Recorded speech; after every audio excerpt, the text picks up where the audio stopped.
quality programs you see here. And that's why your support is so important. Please join us. Become a member of MPT today. On the next Direct Connection, your chance to talk to the experts. MPT's live interactive discussion program, a part of Public Square, tonight at 7:30. MPT honors America's veterans. From the beginning of a new frontier, The torch has been passed to a new generation of Americans. to the edge of annihilation, We're talking about nuclear war. a presidency like no other. Kennedy set so much in motion in such a short period of time. The conclusion of JFK This is the latest information we have from Dallas. on American Experience. Tuesday night at 9 on MPT. Our holiday online auction is going on now. Bid to win a great getaway, like the stay at Kirkland Manor in beautiful St. Michael's, courtesy of Tidewater Vacations. Or get your TV out of sight with a custom concealment system from Frame My TV. Bid now through November 17th at auction.mpt.org.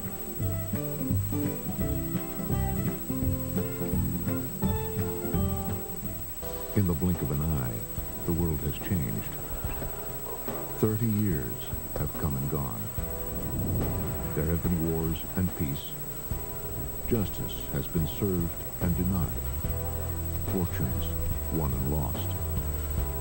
And we watched it all. On big screens and small. In the blink of an eye, it will be 2043.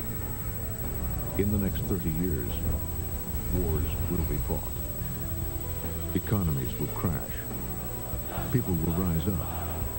Nations will fall. And technology will evolve. Each new generation makes its own history. And a new generation of Frontline will be here to tell it. Frontline.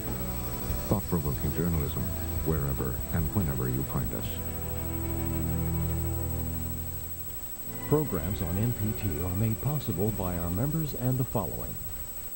Port of Baltimore Cruise Maryland is your gateway to your getaway. The easy drive to port. Leave from the Port of Baltimore Cruise Terminal right off I-95, sailing to Bermuda, Bahamas, Caribbean, Canada, and New England. CruiseMaryland.com.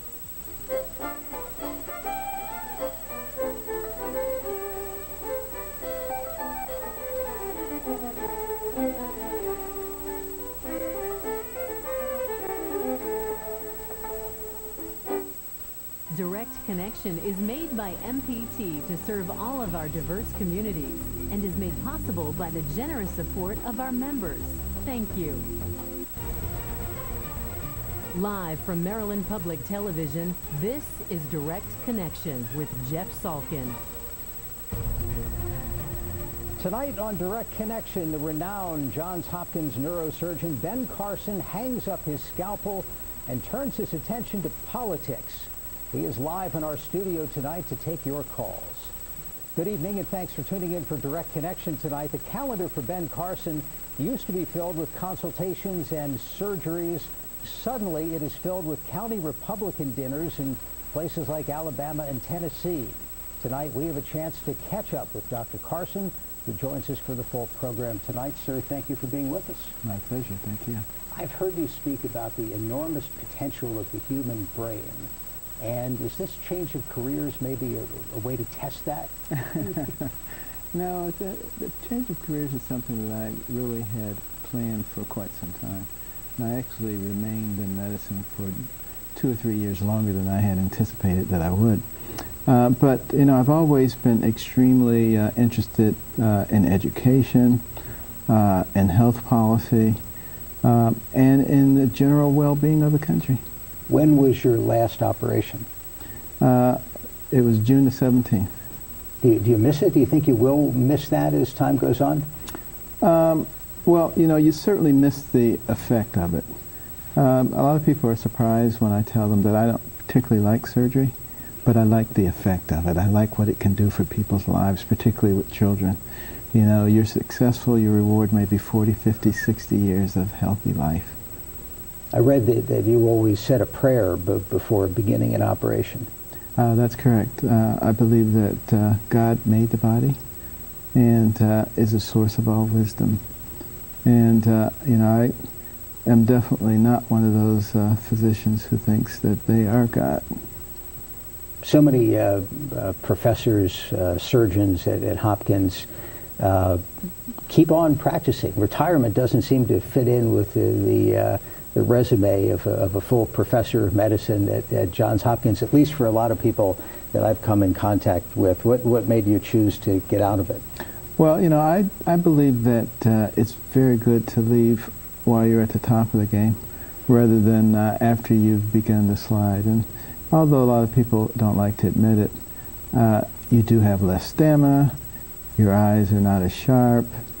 There are a lot of things that happen over the course of time, and those things don't matter as much in some areas as they do in others. As I mentioned, you've been giving a lot of talks. You have been critical, notably, of Obamacare, same-sex marriage.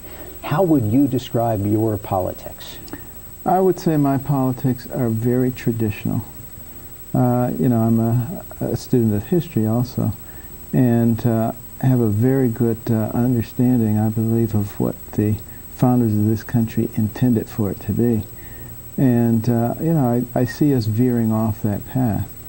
And that's why I spend a lot of time talking about ways to correct it. And, I believe that we need to get back to a point where we as Americans recognize that we're not each other's enemies. And what's been happening, particularly in recent years, is that we've allowed certain factions to divide us.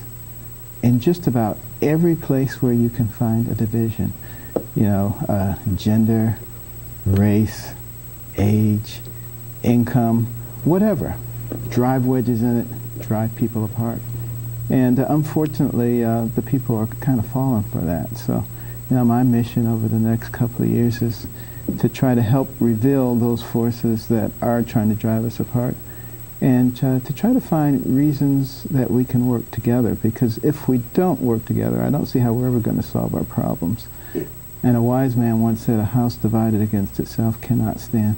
This is true, but we've had a two-party political system since the time of that remark, if not well before. Is that part of the problem?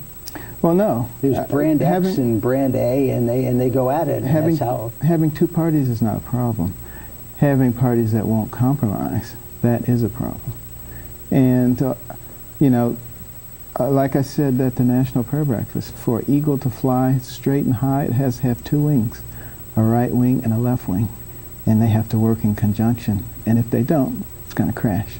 You've been writing a column now for the Washington Times newspaper for a couple of months, I guess. Yes. I saw one recently on the subject of the tax code, which of course everybody hates. You advocate for simplifying that, but also for something that's much like a flat tax.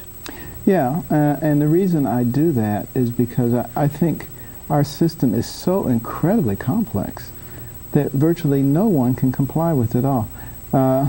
As wonderful a person as you are, if the government wanted to get you on something and they comb through all your records and they couldn't find anything, they could find something in your taxes. They got me for going a couple miles over the speed limit recently, yeah. So, we need to do something to make that simple. And we also need to do something to make it fair. Some people say it's not fair. Notably, the president always says it's not fair. And yet, the top 10% of income earners in this country pay 70% of the income taxes.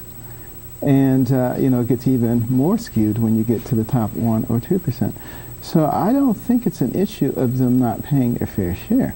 The real issue is this America? And do people have a right to their own increase?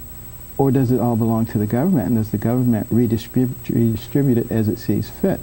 Recognizing that one of the things that allowed America to reach the pinnacle so quickly is that people came from other places where the government was in their lives and trying to control everything, to a place that was going to be for, of, and by the people. and the people knew that they and their families would be the beneficiaries of their hard work, and therefore they were willing to work extremely hard. And that really drove us tremendously. And the other thing about, you know, the kind of tax that I advocate, you have to get rid of all the loopholes, because that's where the unfairness comes in. Some people who have access to fancy lawyers and accountants get away with paying, you know, very little in the way of taxes. And if we really, you know, took somebody who made $10 billion and they really had to pay $1 billion, that would be great. The way it works now, they usually don't pay anywhere near that. This is what's unfair. You've been enormously successful. Most viewers probably know the story, a humble upbringing, tenements in Boston and Detroit, strong-willed single mother who turned you into a reader, and then a renowned surgeon who I'm sure has made millions in medicine and writing books. Are you saying that you should be paying the same rate as someone in your mother's former circumstances? Absolutely. I'm saying absolutely that. You know, now needless to say, that person in my mother's circumstance, it wouldn't be paying very much. Well, say it's 10%. And I would be paying a lot. Right, she's paying it on a much smaller number. But the conventional thinking is that not only isn't progressive, it's regressive, and that somebody who can afford to pay a larger percentage should, and somebody who's making very little shouldn't pay any. Well, let me tell you my take on that. I believe that God is the fairest individual in the universe, and his system was exactly proportional. You know, if you had a bumper crop, he didn't say you need to pay triple time, and if your crops failed, he didn't say don't pay me anything. So something that's very fair about proportionality. You know, you make $10, you pay $1. You make $10 billion, you pay $1 billion. Now, recognize the guy who paid $1 billion just paid $1 billion times more than the guy who paid $1, but they have the same rights. That's what I call equality. I don't call it, as soon as you start injecting into it, well, I think you should pay this much and you should pay this much, then you bring in all of your biases. And everybody's got biases, and that's why you need to have something that is completely unbiased. Let's take some phone calls. This is Richard in Baltimore County. Richard, thanks for the call. Go ahead. Yes, sir. I was trying to get the doctor's opinion on Obamacare, if Excellent. that's possible, please. Thank you for asking. Well, I guess, you know, if you're walking down the street and you see a whole bunch of people running out of a building, but there's somebody there saying, come on in here, you might be a little bit suspicious. And, you know, when I see, you know, government workers not wanting any part of it, Congress not wanting any part of it, unions now abandoning it, you know, the DOJ, they're out of it, several portions of the executive branch are out of it, you know, could it be time for us to just stop for a moment and say, look, it was a valiant attempt to do something that we desperately need, which is health care reform. I have no questions about that. But is it time to sit down and say, let's take what we've learned from this attempt and let's sit down together in a truly transparent way and let's work this thing out. Well, give me an example. What did they get wrong? One thing that you would have done differently than this legislation, this law does. Well, first of all, I would not have said to a person, you have to do this, because this is America. The mandate. Right, nobody should have to do anything. And I would be trying to find a way to make people themselves responsible for their health care, not insinuating more and more third parties into their health care. You know, what do you need for good health care? A patient and a health care provider. Along comes these middlemen to facilitate the relationship, and now the middlemen have become the primary entity with everybody at its beck and call. It's completely upside down. That's not the way that I would go about it. And I must say, you know, in talking to a high administration official before the bill was passed, I said, you know, there are some parts of this that I think are quite reasonable. You know, lifetime limits, you know, that was ridiculous. Pre-existing diseases, you know, that's craziness. You know, and I said, you know, there are several things that I think there could be a general consensus of. Why don't we take those things, start with those in a bipartisan fashion, and build on that? And I said, if you just try to jam this thing through with just one party, what you're going to do is create nothing but animosity. You're never going to have any cooperation. You're probably going to lose the House. You may lose the Senate. And he said to me, you're probably right, but this is Washington, and this is politics. Well, that's the very problem. When we take things as important as people's health care and put it into the political arena. Was that high administration official sitting next to you at the National Prayer Breakfast a few months ago? No, he was not. Different high administration official. I see. A lot of people want to talk to you here. Let's talk to James in Dorchester County. James, thanks for the call. Go ahead. Yes, sir. Good evening, Doctor. I had a question about your policy on taxes. It seems like everybody that's making 6 figures or better is in favor of a flat tax. A progressive tax is more fair because people that are earning more should pay more. People that are earning less should pay less. James, thank you very much. And let me add to that just for a little more context. That we see the gap in American society widening.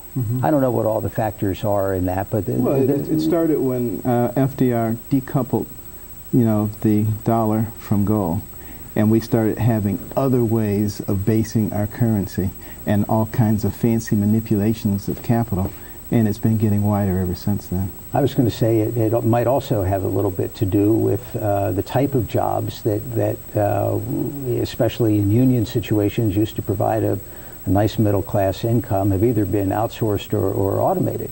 And you have people with your skill set who can make an enormous amount of money, and there's just less in the middle. There's no question about that, and one of the things that I've been talking about a lot is that we need to concentrate more on looking down the pike and understanding what kind of society we have now. You know, when we had an agricultural society, we could outproduce anybody. We became known as the breadbasket of the world.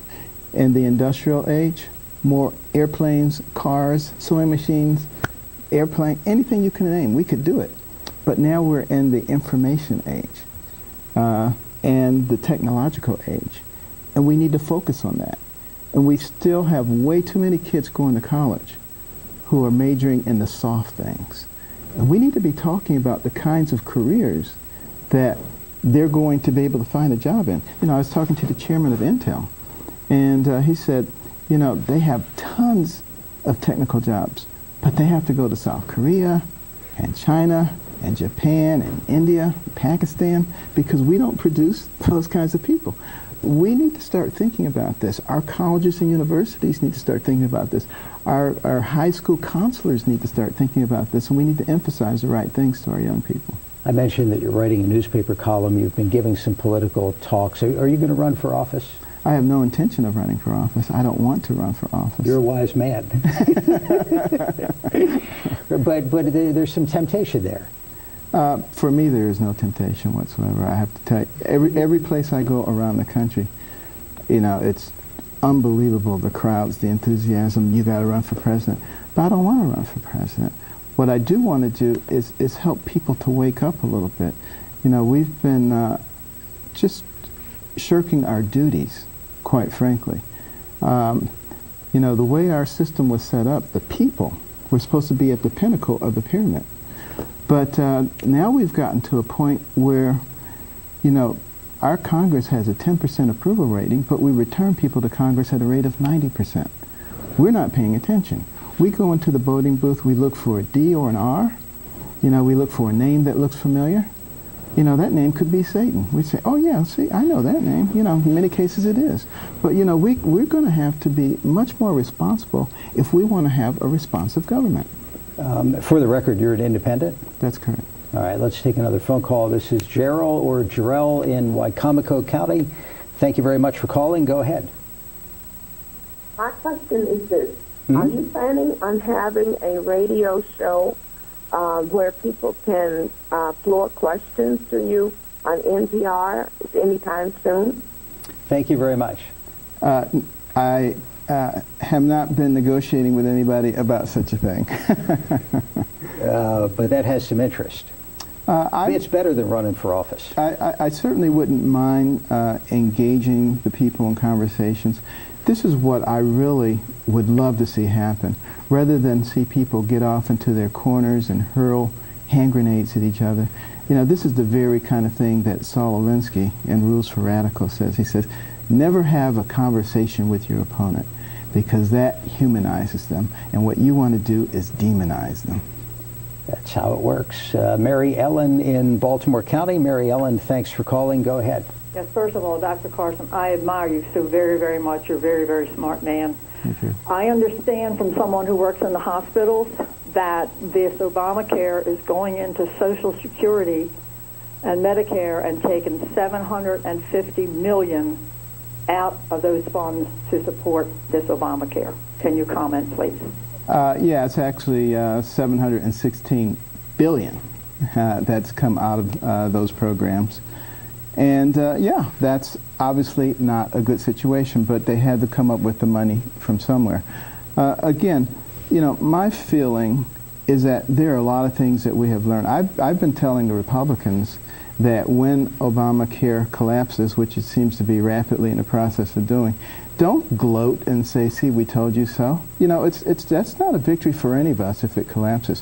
What we need to do, somebody has to be the adult here, and we have to be able to sit down and we have to be able, in an open fashion, resolve these problems. We certainly have the ability to do that. I've got a stack of things on my desk this high from physicians, healthcare providers around the country with great ideas. In the process, after I finish my next book, of trying to digest it all, I've been talking to the healthcare caucus in Washington. We can solve these problems if we're willing to work together and not make it into a political football. What was your experience with the same-sex marriage issue? You made some comments. You had been scheduled to be the graduation speaker at Hopkins, and that invitation was withdrawn. Well, first of all, and I have to defend Hopkins, they did not withdraw the invitation. I decided that I would not speak because I knew it would be a media circus, and it would be about me and the media, and it wouldn't be about the kids and the tremendous work that they've done to graduate. So that was my decision. But, you know, basically what I was asked what my opinion was, and my opinion was and still is that marriage is between a man and a woman. It always has been. It always will be as far as I'm concerned. And I said no one has the ability to change it. And I named a few different groups, and someone said, well, that means you're comparing the two groups, or the three groups. NAMBLA and bestiality, I think you mentioned. And, you know, nowhere in any grammar or any kind of literature course or English was I ever told that if you mention something in the same sentence that you're comparing it. I'm not comparing it. I think, you know, there is no equivalency there. But my point was that nobody gets to change it now or later, because once you start down that slippery slope, where do you end up? And I think it's very much, you know, kind of symptomatic of what's going on in our society today. You know, as far as gay marriage is concerned, you know, a lot of people, it's sort of like a new group of mathematicians come along. They say 2 + 2 is 5. And the traditional mathematicians say, no, it's 4. It always has been 4. And the new ones say, no, we feel that it's 5. We insist that it's 5. So the old ones say, okay, for you it's 5. We're keeping it as 4. And the new ones say, no, no, no, it has to be 5 for you too. If it's not 5 for you, you're a mathist. You know, and we just have to sort of get over that. You know, I've said, and many people have said, any two adults can have the rights to legally bind themselves together, visitation rights, property rights. You don't have to change the definition of something that God put in place in order to do that. And also, you know, and I realize that this means nothing to people who don't believe in God and the Bible, but, you know, the Bible, particularly in the New Testament, talks about marriage as a symbol of the relationship between God and his people. This is not something just to willy-nilly throw around and to change around. I really think this is a serious issue. What do you think about how fast the polling, public opinion has moved on this? So same-sex marriage was approved by the voters of Maryland. It's been approved in other states. And 20, 30 years ago, your position was what a strong majority of people would have told pollsters, and today it's a minority. I'm not sure it is a minority. I actually don't believe that it is a minority opinion. You know, one of the things also that... Well, it was at the ballot. It was at the ballot in here Maryland. In Maryland by less than 5%. But bear in mind, you talking about the entire nation. You know, one of the things that Saul Alinsky said, you might know that I've studied him.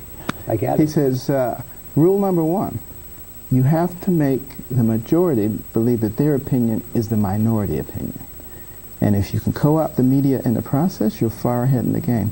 I'm not finding this, quite frankly, as I travel across the country. But more importantly, it's not a critical issue. It is totally not a critical issue. We need to be concentrating on those things that are important. We have huge problems to solve. And it's sort of like a ship that's about to go off Niagara Falls, and you got everybody looking over the side and saying, there's a bunch of barnacles. We got to get those barnacles off. No, you need to stop the ship and turn it around. I'm down to 2 minutes, and we should talk about Carson Scholars. Yes. You have a golf... Well, let's set up what the program is first. Well, how long has it been going on? We gave out our first scholarships here in Maryland 17 years ago. 25 scholarships, one for each county. We are now in all 50 states. But basically, we try to take students from all backgrounds who achieve at the highest academic levels and who also care about other people. You've got to have both components. And we try to put them on the same kind of pedestal as we do the all-state basketball players, all-state wrestlers. I don't have anything against sports, don't get me wrong. But what will maintain our position in the world? The ability to shoot a 25-foot jump shot or the ability to solve a quadratic equation? So yes, we're having a golf tournament on September the 23rd. At Bethesda Country Club. It's going to be the Battle of the Beltway, the Washington team and the Baltimore team. We still have room for people. Love to have you come. Well, we know about doctors having terrific golf games. How's yours? I know how to play golf. I know what the rules of the game are. I would not put any money on myself. And you mentioned a new book, just half a minute, but when's that coming out? What's it about? A new book will be coming out early next year. It's called One Nation. And it's going to emphasize the fact that we can do a whole lot more together than we can do by fighting each other and being at each other's throats all the time. Very good. Dr. Ben Carson, Professor Emeritus now at Johns Hopkins School of Medicine. Sir, thank you for being with us. And thank you for joining us for Direct Connection. We're back Thursday at this time with Your Money and Business, and then Friday with State Circle and the latest on Maryland politics. Now, for all of us here at MPT, I'm Jeff Salkin. Thanks for watching Direct Connection, and have a good night.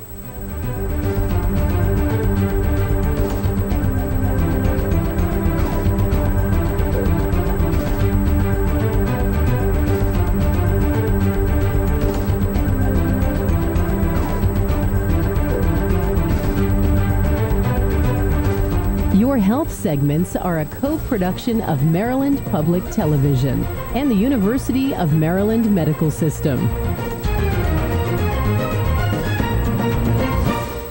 This program was made by MPT to serve all of our diverse communities.